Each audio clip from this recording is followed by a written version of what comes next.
اور اللہ کا فضل جہالت میں ہوتا، اگر اللہ کا فضل جہالت میں ہوتا تو ابو جہل کو اس کی جہالت راہ حق دکھا دیتی۔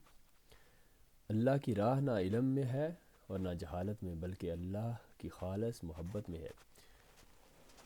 یہ راہ اسے نصیب ہوتی ہے جس کی رفیق توفیق الہی ہو۔ اہل محبت اسے کہتے ہیں جو اللہ اور اس کے رسول حضرت محمد رسول اللہ صلی اللہ علیہ وسلم کو حاضر ناظر مانتا ہو۔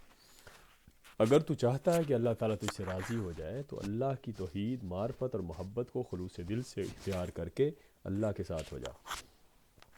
اگر تو چاہتا ہے کہ حضرت محمد رسول اللہ صلی اللہ علیہ وسلم تجھ سے راضی ہو جائیں تو دنیا ترک کر کے شریعت نبوی کی اتباع کی کوشش کر۔ اگر تو چاہتا ہے کہ علماء تجھ سے راضی ہو جائیں تو انہیں مال و زر پیش کر اور خادم بن کر ان کی خدمت میں مصروف ہو جا۔ اگر تو چاہتا ہے کہ فقیر اہل اللہ تجھ سے راضی ہو جائیں تو صفائی دل اختیار کر کے ان سے مل جا، کیونکہ فقراء کی نظر دل پر ہوتی ہے۔ ان کو اپنا دل دے کر ان کا دل لے لے تاکہ تجھے دائمی بادشاہی حاصل ہو جائے۔ اگر تو حق حاصل کرنے اور اللہ سے واصل ہونے کی خواہش رکھتا ہے تو 4 میم جمع کر لے۔ پہلے میم سے نفس کو اس کی مراد نہ دے، دوسرے میم سے مردانہ وار مرد میدان بن جا، تیسرے میم سے مبتلائے شوق دیدار الہی ہو جا، چوتھے میم سے محرم راز ہو جا۔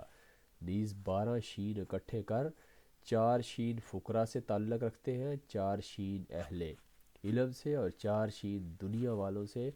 فقراء کے 4 شین یہ ہیں: پہلا شین شرم کرنا اللہ عز و جل کی نافرمانی سے، دوسرا شین اللہ تعالیٰ کی ذات میں محو رہنے کا شوق، تیسرا شین شب بیداری سے دل کی بیداری حاصل کرنا، چوتھا شین شہوت اور ہوائے نفس سے بچنا۔ اہل علم کے 4 شین یہ ہیں: پہلا شین شرائط دین اسلام کو بجا لانا ہے، دوسرا شین شریعت کی حفاظت کرنا، تیسرا شین شعور رکھنا، چوتھا شین شوم اور طمع کو چھوڑ دینا۔ شوم یعنی کنجوسی۔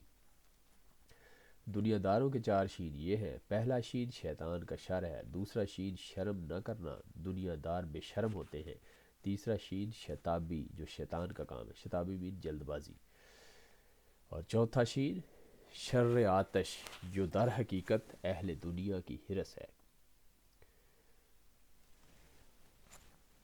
اللہ سے محبت کرنے والے گناہ اور برائی سے دور رہتے ہیں۔ خشخاش کے دانہ کے برابر محبت الہی تمام مسائل فقہ کے علم کی فضیلت اور 70 سال کی پارسائی اور عبادت سے بہتر ہے، کیونکہ محبت سے بندہ ربوبیت اور توحید کے راز الہی کا محرم ہو جاتا ہے، جبکہ عبادت اور علم سے تکبر پیدا ہوتا ہے اور بندہ محبت الہی سے محروم ہو جاتا ہے۔ ارشاد باری تعالیٰ ہے: یحبونہم کحب اللہ والذین آمنوا اشد حبا للہ۔ ان غیر اللہ سے ایسی محبت کرتے ہیں جیسی اللہ سے کرنی چاہیے، اور جو لوگ ایمان لائے وہ ہر ایک سے بڑھ کر اللہ سے بہت شدید محبت کرتے ہیں۔ اہل ہدایت کا اہل بدعت سے کیا کام؟ ارشاد باری تعالیٰ ہے: انک لا تہدی من احببت ولکن اللہ یہدی من یشاء۔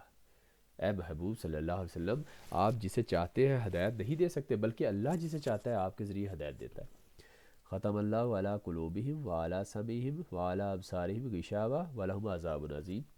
اللہ تعالیٰ نے ان کے دلوں اور ان کی سماعت پر مہر لگا دی ہے اور ان کی بصارت پر پردے ڈال دیے ہیں، اور ان کے لیے دردناک عذاب ہے۔ صم بکم عمی فہم لا یرجعون۔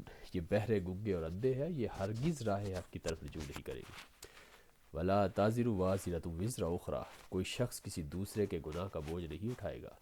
حضور علیہ السلام کا فرمان ہے: من ترک ذرۃ بدعۃ خیر من عباد الثقلین، خیر من عبادۃ الثقلین، یعنی ایک ذرہ کے برابر بھی بدعت کو ترک کرنا دونوں جہان کی عبادت سے بہتر ہے۔ جاہل جب بدعت اور گمراہی میں گرفتار ہوتا ہے تو وہ ابو جہل کی طرح ہوتا ہے جو جہالت سے باز نہ آ رہا ہو۔ اسے صرف ایک صورت میں اس جہالت سے نجات مل سکتی ہے کہ وہ حضرت محمد رسول اللہ صلی اللہ علیہ وسلم کی اتباع کرے۔ اگر کوئی حضرت محمد رسول اللہ صلی اللہ علیہ وسلم کی حیات کو مردہ سمجھتا ہے تو اس کا ایمان سلب ہو جاتا ہے۔ امت خویش را بحق سپردہ، آن حیات النبی حیات ببردہ۔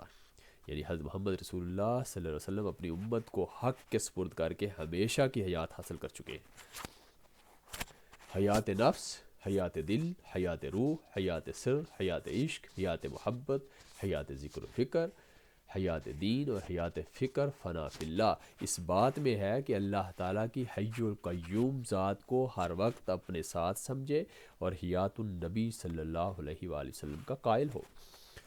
حضور علیہ الصلوۃ والسلام کا فرمان ہے، الایمان عریان و لباس التقوی و زینت الحیاء وثمرہ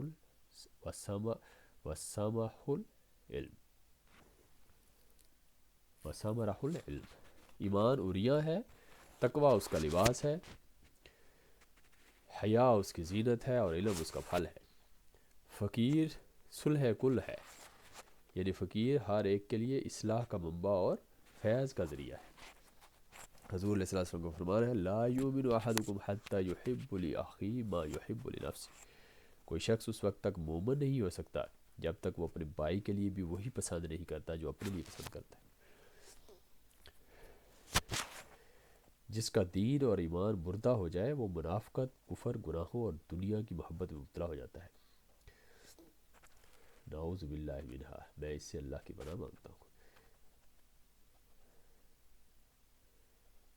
یہ برزخ دونوں جہانوں میں مشکل کشا ہے۔ لا الہ الا محمد رسول اللہ، لیس فی الدارین الا ہو اللہ جل جلالہ، لیس فی الدارین الا ہو، لیس فی الدارین الا ہو۔